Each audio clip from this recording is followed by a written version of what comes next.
¿Qué te parece si seguimos con el Sí, programa? sí. Pues tengo el gusto ahora de presentarles a Pablo García Valdecasas. Él es director general de Transparencia y Atención al Ciudadano de la Consejería de Presidencia, Justicia e Interior de la Comunidad de Madrid. Pablo nos hablará del sector público como promotor y actor en la sostenibilidad y responsabilidad social.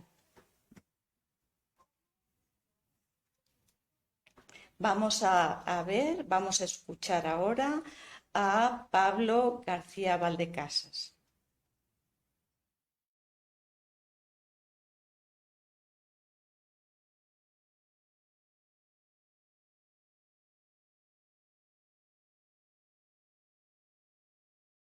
Muy buenos días a todos desde España, buenos días o buenas tardes en función desde donde os estéis conectando. Mi nombre es Pablo García Valdecasas y es un placer para el Gobierno de la Comunidad de Madrid y para España estar presente en este fantástico Congreso de Sostenibilidad Ética y Responsabilidad Social. Quería dar las gracias a la Fundación iGlobal, así como a la Fundación Grupo México por haberme invitado y por haber hecho partícipe a la Comunidad de Madrid para participar en este congreso y en general a España. Y vamos a ver, como se habrán anunciado, una breve ponencia sobre el papel del sector público, tanto como promotor como actor en el ámbito de la responsabilidad social, ¿no? Para ello, me voy a acompañar de una breve presentación que he estructurado en 3 puntos distintos y voy a intentar dar un poco la visión que tenemos desde la Administración Pública Española, tanto desde mi anterior responsabilidad en el Estado como en mi actual responsabilidad en la Comunidad de Madrid, de lo que es el papel de las administraciones públicas en la responsabilidad social y cómo ha aumentado y cómo ha evolucionado con el paso de los años, ¿no? Vamos a ver primero cómo hay un papel del sector público en torno a la responsabilidad social meramente promotor, meramente visibilizador, para pasar a ser un sujeto plenamente responsable de la responsabilidad social hasta llegar a aspectos actuales como el cumplimiento normativo o la gestión ética o la rendición de cuentas que han hecho de la administración pública pues un sujeto actor directo como cualquier tipo de empresa a la hora de implantar políticas de responsabilidad social. En segundo lugar, y como entidad que lógicamente afecta e involucra toda la actividad privada, vamos a ver la compra pública responsable como instrumento fundamental de acción de la administración pública en el mercado. Es la forma que tiene la administración pública de poder influir y participar en el mercado, comprando, consumiendo, invirtiendo. Y en ese sentido, el concepto de compra pública evoluciona hacia la compra pública responsable, ¿no? Derivando precisamente de la primera evolución a la que hacía referencia del papel de la administración pública en torno a la responsabilidad social, ¿no? Se ha pasado de un papel meramente promotor a un papel actor, y en el caso de la compra pública se ha pasado de la mera compra pública eficiente y de calidad a una compra pública responsable, en la cual las cláusulas ambientales, las cláusulas sociales, las cláusulas éticas han pasado a integrar dentro de la estructura de la compra pública como un elemento fundamental a tener en cuenta para poder colaborar con las empresas privadas y, en ese sentido, hacer que la cadena de provisionamiento, la cadena de valor de la administración pública también sea de carácter sostenible. Por último, haremos una referencia al necesario papel de la administración pública como prestadora de servicios públicos al ciudadano, y todo ello, además, orientado a través de una serie de principios que, como la transparencia o la ética, han venido a orientar la actividad de las administraciones públicas. Como os decía al principio, el papel de la administración pública ha sido relativamente dispar en lo que se refiere a la responsabilidad social, ¿no? Pasando desde el papel promotor al papel impulsor, visibilizador y, por último, al papel de sujeto responsable. Recuerdo cuando trabajaba en el Estado, en el Ministerio de Empleo, cuando se hablaba de la responsabilidad social, se hacía referencia siempre a una política de promoción de la responsabilidad social. Parecía que el papel de la administración pública era más bien visibilizar, potenciar los comportamientos socialmente responsables para que las empresas estuvieran realmente implicadas en lo que fuera un desarrollo sostenible, y en ese sentido la administración tenía únicamente un papel de difusor o de promotor de estas políticas privadas de la responsabilidad social. En este sentido, el papel promotor e impulsor evolucionó poco a poco al papel visibilizador, ¿no? no vamos como funcionarios de las administraciones públicas, como responsables de gobiernos, no vamos únicamente a promover y a impulsar la responsabilidad social, sino que vamos también a visibilizar, ¿no? Y empezaron a crearse las conocidas etiquetas, las ecoetiquetas desde el punto de vista verde, los sellos, los premios, los reconocimientos y determinadas instrucciones, instrumentos y elementos a través de los cuales, digamos, la administración ha ido reconociendo el papel de ciertas empresas en torno a la responsabilidad social. En algunos ámbitos, este papel visibilizador ha llegado incluso a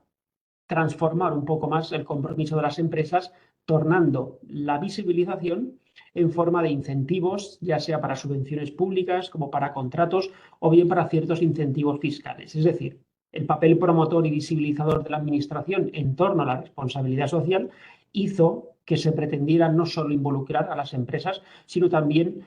conceder ciertos beneficios, a veces de carácter fiscal, en favor de aquellas empresas que sí estaban comprometidas con la responsabilidad social. A partir de aquí ya llegamos a un momento actual en el que nos hemos dado cuenta que la administración pública es la empresa más grande de un país. Controla un presupuesto enorme, compra, invierte, gasta, despide, contrata y en ese sentido consume y realiza una gestión eficiente o no del gasto público. Por ello, la administración pública tiene que ser igualmente responsable que cualquier tipo de empresa privada a la hora de implantar políticas de responsabilidad social y en el momento en el que está realizando una gestión de fondos, en este caso de carácter público, tiene que adoptar determinados mecanismos para hacer que la sostenibilidad sea la guía en torno al cual se oriente el funcionamiento de la propia administración pública. Como os digo, un primer papel que en muchos países todavía sigue existiendo es el de mero promotor e impulsor de la responsabilidad social y visibilizador. Y ello generó una gran cantidad de premios, distinciones y reconocimientos en todo lo que se refiere a la responsabilidad social, incluso mecanismos de visibilización de buenas prácticas. Actualmente, el Ministerio de Trabajo en España publica un listado exhaustivo de buenas prácticas en el ámbito de la responsabilidad social adoptados por los organismos principales de la administración local. En ese sentido, funciona como una especie de ventana, como una especie de escaparate en torno a las principales buenas prácticas que se están dando en compra pública responsable, consumo responsable, fiscalidad responsable, gobernanza colaborativa, etc. En algunos casos, como os he dicho, estos incentivos, estos beneficios, estas distinciones han ido ligados a subvenciones públicas, licitaciones y beneficios de carácter fiscal. Y ello ha hecho que quizás se haya puesto en cuestión el verdadero valor de la responsabilidad social en estos ámbitos, en el sentido de que siempre se ha pensado que la responsabilidad social era un cumplimiento voluntario que iba más allá del mero cumplimiento legal. En el momento en el que estamos dando beneficios o incentivos de carácter fiscal para la responsabilidad social, digamos que se pervierte un poco el sentido de la responsabilidad social y grandes empresas y organizaciones se lanzan hacia el cumplimiento de objetivos de responsabilidad social para buscar ese incentivo o esa subvención pública, lo que demuestra que tal vez tenemos que seguir por la vía del voluntarismo, por la vía de la adopción de prácticas voluntariamente asumidas, en lugar de establecer mecanismos de premio, por así decirlo, en favor de las empresas y organizaciones. Dicho lo cual, y pasando por el mero papel de administración pública como sujeto visibilizador, como os digo, la administración pública ya se ha asumido a sí misma como un sujeto plenamente responsable, ¿no? Y la administración actúa y funciona como una organización privada y realiza todas aquellas actuaciones que realiza cualquier tipo de empresa privada. En ese sentido, es evidente que no podemos considerar la administración pública en igualdad de condiciones que la administración privada, porque habrá determinadas particularidades propias de su ámbito específico de actuación. Lo mismo ocurrirá con los datos personales de los que sea propietaria y lo mismo ocurrirá, por ejemplo, con el régimen penal, ¿no? Lógicamente, las empresas públicas no van a estar sometidas al mismo régimen penal que las empresas privadas, pero es cierto que un régimen de responsabilidad penal y, en este caso, un régimen exigible de responsabilidad social es obligado para las administraciones públicas. Y ello porque, además, no solo hay una responsabilidad ética y una responsabilidad de transparencia, sino porque la misma competitividad que es aplicable a las empresas privadas es igualmente aplicable a las empresas públicas. Hay un factor, por ejemplo, diferencial que puede caracterizar la administración pública y organismo eficiente y transparente frente a aquellos que no lo son. Hay una posibilidad, además, de incrementar la legitimación en cuanto a poder político frente a la sociedad, en el sentido de que la administración pública tiene un comportamiento socialmente responsable y actúa como verdadero prestador de servicios públicos al ciudadano. Además, permitiría a la administración pública alinearla con aquellos procedimientos y aquellas políticas especialmente defendidas por los grupos de interés. No olvidemos que una de las principales características de la responsabilidad social es la materialidad y, en ese sentido, ver qué aspectos de nuestra organización afectan a nuestros grupos de interés, estableciendo mecanismos constantes de interlocución con ellos. Esta interlocución con los grupos de interés de la administración nos hace conocer cuáles son los procedimientos y políticas que les afectan y, en ese sentido, adoptar prácticas que vayan en su favor, incrementando, como decía antes, la legitimación que tenemos como poder político. Pero no solo eso, sino que podemos mejorar la confianza, la reputación, así como incrementar la rendición de cuentas y el reporting, algo que es fundamental en un momento como el actual, en el que todavía las administraciones públicas están sufriendo el desgaste por los elevados niveles de corrupción y falta de transparencia que en algunos ámbitos previos al actual se han dado. A partir de aquí, como os digo, una de las actuaciones fundamentales que desarrolla la administración pública es la compra pública responsable. En concreto, la compra pública. Cuando hablamos de compra pública, lógicamente nos estamos refiriendo a aquella actuación de la administración pública que se encarga de proveerse de determinados servicios y que son detraídos en su mayor parte del sector privado. Cuando la administración pública necesita contratar una carretera, cuando la administración necesita construir un edificio, necesita mejorar las calles, necesita montar una cafetería, necesita adquirir material, todos esos contratos es lo que se llama la compra pública. No nos estamos refiriendo a la contratación de personal, que la administración pública española va por otra vía a través de procedimientos legales. Pero nos estamos refiriendo a cualquier tipo de supuesto en el cual la administración se ve obligada a comprar, se ve obligada a abrir una licitación pública y a hacer que determinados contratistas pujen por un contrato con la administración. Pues bien, la compra pública evoluciona hacia una compra pública responsable o sostenible en el momento en el que nos damos cuenta que gran parte de lo que estamos haciendo puede tener un impacto negativo en la sociedad y, en ese sentido, incorporamos cuestiones, criterios, conceptos medioambientales, sociales y éticos, en el sentido de tener en cuenta ciertas características del contrato o exigírselas a las empresas para que la contratación pública sea sostenible. Esta importancia que se le da en la administración pública a la compra pública responsable no es menor. Es un 18% del Producto Interior Bruto de toda la Unión Europea. Todo este conglomerado de contratación de productos y servicios forma parte casi del 90% del Producto Interior Bruto de la Unión Europea, mucho más que otros sectores y que muchos instrumentos de carácter sectorial caracterizados por empresas privadas. En ese sentido, el 20% de todo el presupuesto de la Unión Europea es especialmente considerable, especialmente grande, como para tenerlo en cuenta a la hora de pretender incorporar cuestiones relativas a los derechos humanos, a la ética, a la responsabilidad social, al ámbito medioambiental o al ámbito laboral en la contratación. Y es la parte que tiene precisamente la administración pública de devolver a la sociedad un comportamiento eficiente, ético y socialmente responsable. ¿Pero de qué estamos hablando realmente cuando hablamos de la compra pública responsable? Dentro de lo que es el procedimiento de contratación pública, intentar centrar nuestros esfuerzos en que aquellos productos, aquellos servicios que contrate la administración tengan un impacto positivo desde el punto de vista de la compra verde, de la compra social o de la compra ética. Y ello, necesariamente, te dice la normativa europea, cuando pueda estar ligado al objeto del contrato. Esto es importante porque no siempre vamos a poder aplicar criterios sociales, criterios éticos o criterios verdes a una actuación que realice la administración pública. Es evidente que si estamos realizando un contrato de obras, lo más importante para nosotros será, por un lado, que se estén utilizando materiales sostenibles y, por otro lado, las personas que trabajan en este contrato tengan unas condiciones laborales adecuadas. Pero en función del tipo de contrato al que nos estemos haciendo referencia, veremos que unas cláusulas u otras no van a tener mucha relación, porque el objeto del contrato versará sobre una cuestión concreta. Por ejemplo, la adquisición de material específico de oficina, pues tal vez no tenga un impacto positivo en lo que se refiere a la compra social, por cuanto se basa básicamente en una prestación y adquisición de productos. Es aquí donde entra, para lo que la empresa privada es la materialidad, la identificación en la administración pública de cuáles son las características fundamentales del contrato que se va a poner en marcha y, en ese sentido, identificar una serie de cláusulas o una serie de condiciones que nos va a permitir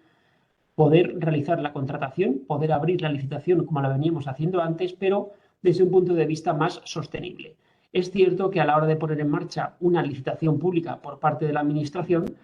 tendremos que establecer ciertos límites con respecto a este tipo de cláusulas y es algo que la normativa nacional y la normativa europea vienen a establecer. Hay un porcentaje aplicable al precio, hay un porcentaje aplicable a la calidad técnica de la oferta, pero cada vez más hay un porcentaje que es destinado exclusivamente a lo que se consideran cláusulas sociales o ambientales, incluso reserva de mercado, en el sentido de que determinados contratos van a estar únicamente reservados a empresas, por ejemplo, de la economía social o centros especiales de empleo y empresas de inserción en lo que se refiere a cuestiones de carácter social.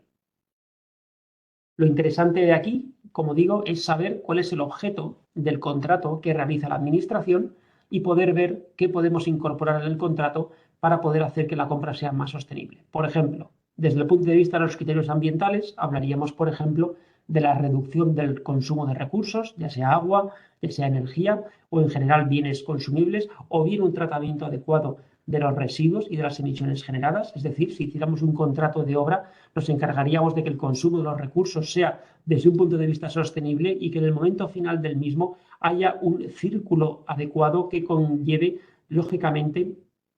la destrucción de los residuos o la reutilización de una forma eficiente. Tendríamos que tener en cuenta también, por ejemplo, el consumo energético en la selección de productos, la adquisición de productos monomateriales que vayan a facilitar el reciclaje, productos que excluyan sustancias peligrosas o, por ejemplo, materias primas de productos que vengan de un proceso de reciclado. La idea de incorporar este tipo de elementos en el contrato es o bien a través de una obligación que la Administración asume como propia en el momento de ejecutar el contrato, o bien requisitos necesarios para las empresas a la hora de participar, o bien en el momento de la ejecución del contrato, garantizando por parte de la empresa el cumplimiento de estas actuaciones. Desde el punto de vista social, hablaríamos, no obstante, de cláusulas que afectan al ámbito sociolaboral, ¿no?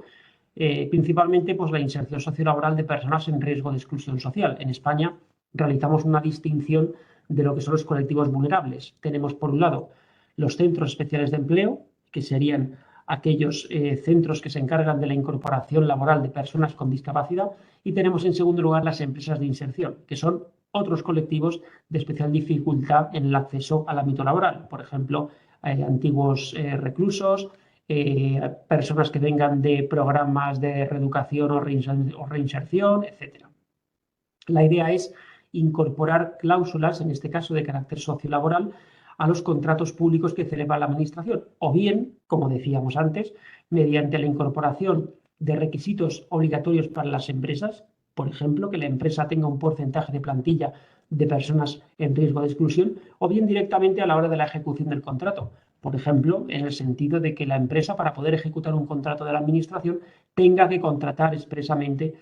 personas en riesgo de exclusión. Pero no solo este tipo de colectivos, por ejemplo, orientado también a la reducción del desempleo, a través de la contratación de personas que estén en situación de desempleo de larga duración, etc. En tercer lugar, y de manera más compleja para poder incorporar a la contratación pública, hablaríamos de criterios éticos, ¿no? Que básicamente nos estaríamos refiriendo, por ejemplo, a transparencia, nos estaríamos refiriendo a comportamientos socialmente responsables o, con carácter general, garantizar condiciones laborales mínimas en cadenas de producción y en cadenas de suministro. Este aspecto, como comprenderéis, es especialmente delicado y especialmente complejo, siempre que hablamos de la cadena de suministro y de la cadena de producción y de la cadena de valor en general, como toda la cadena que rodea la actividad de la empresa, nos encontramos con el problema de la transnacionalidad. Es imposible, prácticamente imposible, exigir a una empresa que garantice el cumplimiento de condiciones laborales en toda su cadena de valor, porque muchas veces los proveedores de la empresa forman parte de otros continentes, de otros estados, de otros países, en los cuales no podemos exigir el cumplimiento de nuestras normativas, ¿no? Sería muy complicado exigir a una empresa que nos provee de servicios de China que se cumplan, por ejemplo, los convenios colectivos aplicables en España, por cuanto no hay una reciprocidad de convenios colectivos. En ese sentido, ¿por qué esto es un criterio ético? Precisamente por eso, porque tenemos que intentar garantizar que, no siendo los convenios colectivos o nuestras normas aplicables en todo el ámbito mundial, si al menos intentemos garantizar unas condiciones laborales mínimas que garanticen que el producto o bien viene de lo que se denomina el comercio justo, o bien viene de una serie de empresas, de un conglomerado, de una red de empresas que garantizan, por ejemplo, el respeto a convenciones internacionales de la OIT, condiciones laborales dignas, prohibición del trabajo infantil, etc. Esto, como digo, es especialmente sencillo en algunos países en los cuales la cadena de provisionamiento forma parte del mismo país, pero es especialmente complejo cuando nos ponemos a trabajar con empresas que interactúan con otros continentes. No obstante, se avanza bastante en la materia y precisamente el hablar de cadena global de suministro sí nos permite extender ciertas condiciones laborales a aquellos ámbitos en los cuales actualmente no están exigidos de manera nacionalmente considerada. Todo esto ha avanzado, como os decía, a través de lo que se conoce como el cumplimiento normativo o el compliance y el conflicto de interés. Son aspectos que han calado igualmente en la administración pública, que han calado en la normativa en materia de contratación pública y que la administración tampoco puede verse lógicamente ajena a ellas. Hace 20 años se hablaba más de responsabilidad social, anteriormente se hablaba de desarrollo sostenible y actualmente se habla más de lucha contra la corrupción o de cumplimiento normativo, entendiendo que al final estamos hablando de lo mismo. Estamos hablando de transparencia, estamos hablando de rendición de cuentas, estamos hablando de una actuación austera, eficiente, sin ausencia de conflictos de intereses, y esto es algo que ha afectado igualmente al ámbito de las administraciones públicas, ¿no? Alguna vez han criticado la existencia de un posible compliance público por el hecho de que la administración tenga servicios de asesoría jurídica interna. Es que el cumplimiento normativo no es asesoría jurídica y tampoco es una mera rendición de cuentas, es simplemente una maquinaria que se encarga de un cumplimiento adecuado de todo lo que redunda en la actividad de la organización, similar a lo que ocurre en la empresa. Digamos que es una especie de responsabilidad social ido más allá con una connotación, una obligación formal que afecta a todos los ámbitos y a todos los intereses, ¿no? No vamos a entrar en el debate de qué engloba qué, pero es verdad que bueno, la responsabilidad social sería parte del cumplimiento normativo, del compliance, tal y como se está entendiendo ahora, en el sentido de que tiene que haber un comportamiento o una conciencia global dentro de una organización que nos lleve hacia un desarrollo más armónico y más sostenible de la organización, ¿no? Y en ese sentido sí es importante hacer referencia a esta cuádruple guía, ¿no? La prevención, la detección, la gestión y la sanción, como una especie de mecanismo interno que tiene que prevenir en todo caso frente a los cumplimientos que sean susceptibles de realizar en la organización y para actuar frente a las sanciones y adopción de medidas en aquellos casos en los que no sea posible o no se haya podido prever una actuación concreta, ¿no? De hecho, la ley de contratos en España, la ley de contratos del sector público, que hace referencia a la contratación pública, ha avanzado precisamente para incorporar mecanismos de compliance, mecanismos de cumplimiento normativo, y define por primera vez lo que son los conflictos de interés, ¿no? Es verdad que siempre había una prohibición de actuar por parte de la administración pública cuando hubiera cualquier tipo de interés, pero la ley de contratos del sector público actual, la vigente, la de 2017, nos define ya de manera concreta un conflicto de interés para poder entender cuándo en cualquier administración pública se realizaría un comportamiento que podía ser criticable, ¿no? Es necesario que haya una relación directa o indirecta con un interés financiero, económico o personal y que pueda parecer comprometer la imparcialidad o independencia en el procedimiento de litigación, en sintonía con necesidades de transparencia e información. Además, se recoge el deber de comunicación de los conflictos de interés. Esto es interesante porque, digamos que marca el ámbito jurídico aplicable a los conflictos de interés en el ámbito de la administración pública, pero por otro lado, esta ley también recoge determinados mecanismos que ya están existiendo en el ámbito de las empresas privadas, como son los planes de prevención. Normalmente, la administración pública podía establecer mecanismos de prohibición de contratar en favor de ciertas empresas que hayan incurrido en ciertas responsabilidades. En este caso, mecanismos o planes de prevención, planes de compromiso de evitar futuros delitos, pueden hacer que la administración levante la prohibición a favor de la empresa. Este cambio legislativo que se ha producido en España es importante por cuanto,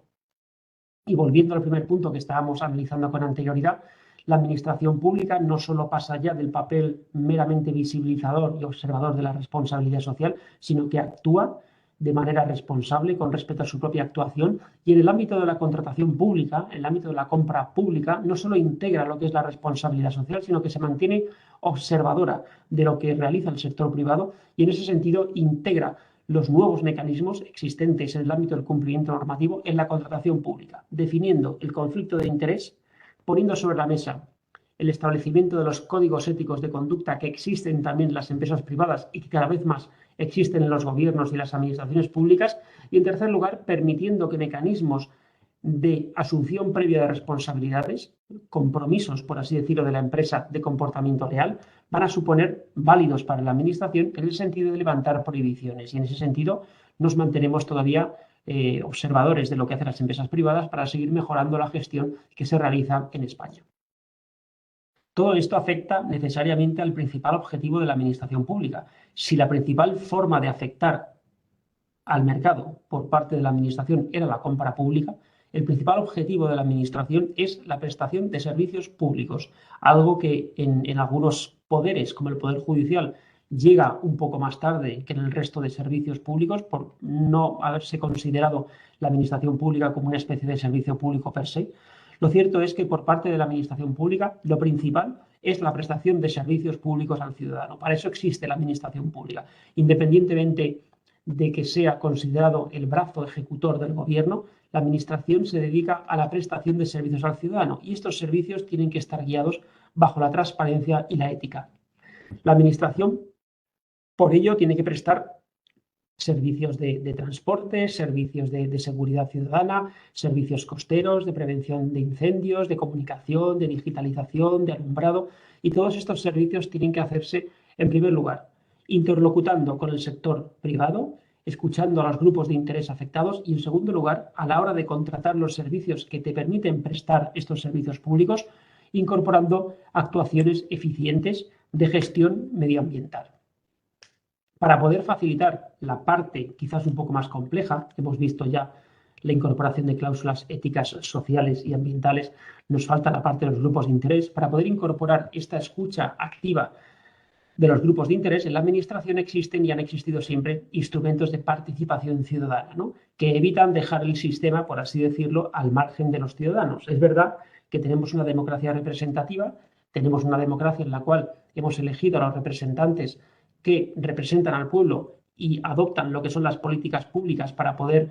poner en marcha los servicios que hemos acordado con ellos en el proceso legislativo, pero es cierto que hay ciertos instrumentos que devuelven esa participación al ciudadano para volver a participar en los asuntos públicos. Derecho de petición, reclamaciones y quejas, consultas, audiencia pública. Estos instrumentos que venían siendo raramente utilizados, lo cierto es que se han visto reforzados en los últimos años con el impulso de la transparencia en la gestión pública y la necesaria ética que se viene realizando en el ámbito de las administraciones públicas.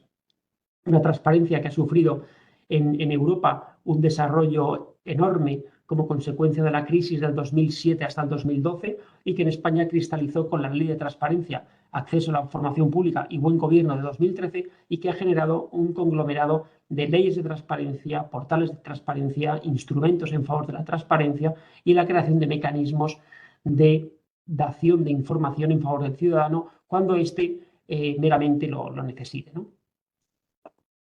Por lo que respecta a la transparencia, este ha sido realmente el principio más demandado a las administraciones públicas en las últimas décadas. Es cierto que tras la reciente crisis,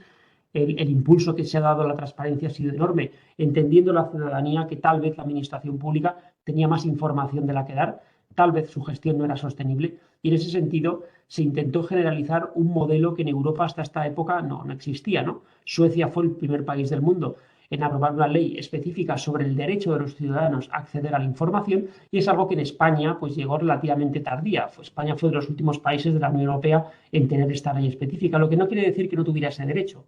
En la Constitución Española del 78 existe este derecho a la información y a participar en los asuntos públicos directamente o a través de representantes, pero no existía un desarrollo adecuado de un procedimiento en el ámbito de la transparencia como actualmente existe, ¿no? Los países nórdicos siempre han tenido más tradición en la forma transparente de actuar con respecto a la administración pública. Y ahora nos encontramos en un momento en Europa donde se goza de una muy buena salud, donde a nivel de transparencia se está realizando un esfuerzo fundamental para poder orientar parte de la actividad pública en la información que quieren los ciudadanos y eso mejora la rendición de cuentas, eso mejora la interlocución con los grupos de interés y nos permite reaccionar cuando los interesados nos plantean determinadas circunstancias que o bien atentan contra sus intereses o ponen en duda precisamente la actuación que están realizando las administraciones públicas. Y esto ligado necesariamente a la ética, que se ha convertido cada vez más en una exigencia de los responsables públicos, aunque en algunos casos está limitado a ciertos cargos, ¿no? Tengo que poner como ejemplo el código ético de los altos cargos de la Administración de la Comunidad de Madrid, por ejemplo, que vincula únicamente a los altos cargos, ¿no? Dejando a un lado lo que son los empleados públicos de la Comunidad de Madrid. Pero es cierto que de lo que no queda duda es que la ética tiene que estar impregnada dentro de lo que es el funcionamiento de las administraciones públicas, porque la ética, al fin y al cabo, son los principios que ya se le venían exigiendo a las administraciones públicas a través de su normativa: objetividad, transparencia, ejemplaridad, austeridad, y que digamos que es la forma en la cual la administración pública ha ido traduciendo lo que es la responsabilidad social a su propio ámbito, a sus propios intereses, para devolver a la sociedad parte de lo que ha recibido y para poder prestar unos servicios públicos de manera adecuados y de manera eficientes. Por mi parte, esto es lo que os venía a contar. Espero que hayáis disfrutado de la ponencia y quedo pendiente para cualquier duda, consulta que podáis necesitar ahora o en los próximos días. Muchas gracias.